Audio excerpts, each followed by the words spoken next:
ഞാൻ ഈ അടുത്ത കാലത്ത് കണ്ടത്തിൽ വെച്ചൊരു അടിപൊളി സീക്വൽ ആയിരുന്നു സ്ത്രീ 2. മാഡോക് സൂപ്പർ നാച്ചുറൽ യൂണിവേഴ്സിലെ മൂവിയാണ്. ഈ ഒരു യൂണിവേഴ്സിലെ മൂവീസ് ആണ് സ്ത്രീ 1, ബേഡിയ, മൂഞ്ചിയ ആൻഡ് സ്ത്രീ 2. ആൻഡ് ഇനി ഒരുപാട് മൂവീസ് വരാനുണ്ട് ഈ ഒരു യൂണിവേഴ്സിൽ സ്ത്രീ 2നെ കണക്ട് ചെയ്തിട്ട്. ആൻഡ് ഈ സ്ത്രീ 2 എങ്ങനെ ഉണ്ടായിരുന്നു ചോദിച്ചാൽ ഒരു അടിപൊളി മൂവി ആയിരുന്നു. നല്ലൊരു എന്റർടൈനർ ആയിരുന്നു. വലിയ ലോജിക്കും കാര്യങ്ങളൊന്നും വെച്ച് പോരുത്, അതൊക്കെ മാറ്റി നിർത്തി പോയി കാണുവാണെങ്കിൽ നല്ലൊരു എന്റർടൈനർ ആണ്. ഒരു 2 മണിക്കൂർ നൈസായിട്ട് എൻജോയ് ചെയ്യാൻ പറ്റിയ മൂവി തന്നെയാണ് സ്ത്രീ 1. പേഴ്സണലി എനിക്ക് ഭയങ്കര ഇഷ്ടപ്പെട്ട ഒരു മൂവിയാണ്. ഹൊറർ കോമഡി എന്ന എലമെന്റിൽ വളരെ നൈസായിട്ട് പ്രസന്റ് ചെയ്തിട്ടുള്ള ഒരു മൂവിയും കൂടിയാണ്. ഹൊറർ എലമെന്റ്സ് അങ്ങനെ പറയാനായിട്ട് നമ്മളെ പേടിപ്പെടുത്തുന്ന കാര്യങ്ങളൊന്നുമില്ല, പക്ഷെ ആ ഒരു ഫുൾ കോമഡി വൈബിൽ ആ ഒരു ക്യാരക്ടേഴ്സും ആ ഒരു സ്റ്റോറിയൊക്കെ നല്ല രീതിക്ക് തന്നെ പ്രസന്റ് ചെയ്തിട്ടുള്ള ഒരു മൂവിയാണ്. അതിന്റെ സ്റ്റോറി എനിക്ക് ഭയങ്കര ഇഷ്ടമാണ്. ആ ഒരു സ്ത്രീ എന്ന ഒരു ക്യാരക്ടറും അതും ഒരുപാട് കാലമായിട്ട് ഒരു വില്ലേജിലുള്ള എല്ലാ ആൾക്കാരെ ഹോണ്ട് ചെയ്യുന്നതും, അല്ലെങ്കിൽ സ്ത്രീ നാളെ വാന്ന് പറഞ്ഞ് എഴുതി വെക്കുമ്പോൾ അത് വായിച്ചിട്ട് പോകുന്ന അങ്ങനത്തെ ഒരു എന്താ പറയുക IQ ലെവൽ കുറഞ്ഞ പ്രയത്നം എന്നൊക്കെ സിനിമയിൽ പറയുന്നുണ്ട്. അങ്ങനത്തെ ഒരു അടിപൊളി സ്റ്റോറി ആയിരുന്നു. സോ അതുപോലെ തന്നെ സ്ത്രീ 2 വരുമ്പോഴും അതേ എലമെന്റ്സ് ഒക്കെ മിക്സ് ചെയ്തിട്ടുള്ള ഒരു മൂവി തന്നെയാണ്. സോ അതുകൊണ്ട് തന്നെ നല്ല എൻജോയ് ചെയ്യാൻ പറ്റുന്ന ഒരു മൂവിയും കൂടിയാണ്. ആൻഡ് നമ്മൾ സ്ത്രീ 1 എന്താണോ കണ്ടത്, സ്ത്രീനെ നോക്കി എല്ലാവരും പേടിക്കുന്നുണ്ട്, സ്ത്രീനെ എങ്ങനെയെങ്കിലും ഇല്ലാതാക്കണം.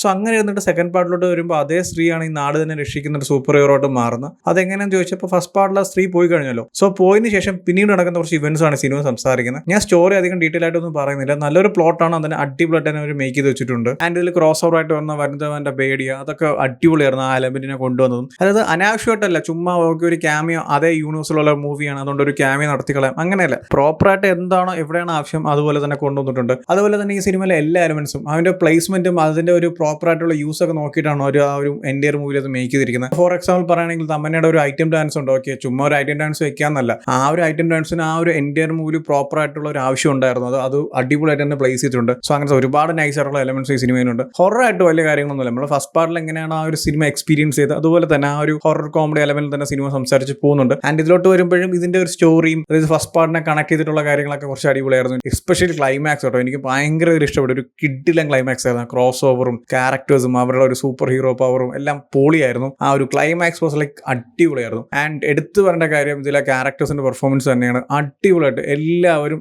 പെർഫോം ചെയ്തിട്ടുണ്ട്. ഇപ്പം രാജ്കുമാർ റാവു ആയാലും ശ്രദ്ധ കപൂർ ആയാലും പങ്കജ് സുബാട്ടിയർ ആയാലും എല്ലാവരും അടിപൊളിയായിട്ട് തന്നെ പെർഫോം ചെയ്തിട്ടുണ്ട്. പക്ഷേ രാജ്കുമാർ റാവു ഒക്കെ അടിപൊളിയായിരുന്നു. ടൈമിങ്സും കാര്യങ്ങളൊക്കെ നമ്മൾ ചിലപ്പോൾ സിമ്പിൾ ആയിട്ട് ക്രിഞ്ച് അടിക്കേണ്ട കുറെ കാര്യങ്ങളൊക്കെ പുള്ളിക്കാരൻ്റെ ഒരു ഡയലോഗ് ഡെലിവറിയും ആ ഒരു ബോഡി ലാംഗ്വേജ് ഒക്കെ വെച്ച് പുള്ളിക്കാരൻ നൈസ് ആയിട്ട് ചെയ്തിട്ടുണ്ട്. ആൻഡ് ശ്രദ്ധ കപൂറിന്റെ ഒരു ക്ലൈമാക്സ് സീൻ ഉണ്ട്, എനിക്ക് ഭയങ്കര ഇഷ്ടപ്പെട്ടു. നമ്മൾ ഫസ്റ്റ് പാർട്ടിൽ എന്താണോ കണ്ട അതിനേക്കാളും ഒരു അപ്ഡേറ്റഡ് വെർഷൻ ഓഫ് ശ്രദ്ധ കപൂർ എന്ന് പറയാം. അത്ര കിടിലായിട്ടൊരു സൂപ്പർ പവർ ഒക്കെ ഉള്ള ഒരു ക്യാരക്ടറാണ്. അതൊക്കെ എനിക്ക് ഭയങ്കര ഇഷ്ടപ്പെട്ടു. നൈസ് ആയിരുന്നു. എല്ലാവരും നല്ലൊരു എക്സിക്യൂഷൻ ആയിരുന്നു കേട്ടോ മൂവിയിൽ. നമ്മൾ സിമ്പിൾ ആയിട്ടുള്ള സ്റ്റോറി ആയിരിക്കാം, പക്ഷെ അതിനെ എക്സിക്യൂട്ട് ചെയ്ത് ആ ഒരു യൂണിവേഴ്സിലുള്ള ബാക്കിയുള്ള ക്യാരക്ടേഴ്സും അല്ലെങ്കിൽ ആ ഒരു ഫസ്റ്റ് പാർട്ടുമായിട്ടുള്ള ഒരു പ്രോപ്പർ കണക്ഷനും എല്ലാം അടിപൊളിയായിട്ടാണ് അവർ ചെയ്തിട്ടുണ്ട്. ആൻഡ് ഇതൊരു യൂണിവേഴ്സിലെ മൂവിയാണ് സ്ത്രീ 1, ബേഡിയ ആൻഡ് സ്ത്രീ 2. സോ ഇത് കാണുന്നതിന് മുമ്പ് ആ 2 മൂവീസ് കാണണമെന്ന് ചോദിച്ചാൽ ഓഫ്കോഴ്സ് സ്ത്രീ 1 കാണാതെ ഇവിടെ വന്നാൽ ഒന്നും മനസ്സിലാവത്തില്ല. ആൻഡ് ബേഡിയ കാണണമെന്ന് ചോദിച്ചാൽ അതിപ്പം ആ സിനിമ കാണണമെന്നൊരു ആവശ്യമൊന്നുമില്ല, അല്ലാതെ നമുക്ക് മനസ്സിലാവും. ആൻഡ് അത് കണ്ടിട്ടുണ്ടെങ്കിൽ കുറച്ചും കൂടി അടിപൊളിയായിരിക്കും ആ ഒരു എക്സ്പീരിയൻസ്. സോ എന്തായാലും ചെക്ക് ചെയ്ത് നോക്ക്. എനിക്ക് നല്ല രീതിക്ക് തന്നെ ഇഷ്ടപ്പെട്ടു. ഞാൻ നല്ല രീതിക്ക് എൻജോയ് ചെയ്ത ഒരു മൂവിയും കൂടിയാണ്. അവിടെ ഇവിടെയും ചില പ്രശ്നങ്ങൾ ചെറിയ ലാഗൊക്കെ ഫീൽ ചെയ്യെങ്കിലും പക്ഷേ എന്നാൽ ആ ഒരു ഓവറോൾ എക്സ്പീരിയൻസ് അടിപൊളിയായിരുന്നു. സോ എന്തായാലും ചെക്ക് ചെയ്ത് നോക്കുക.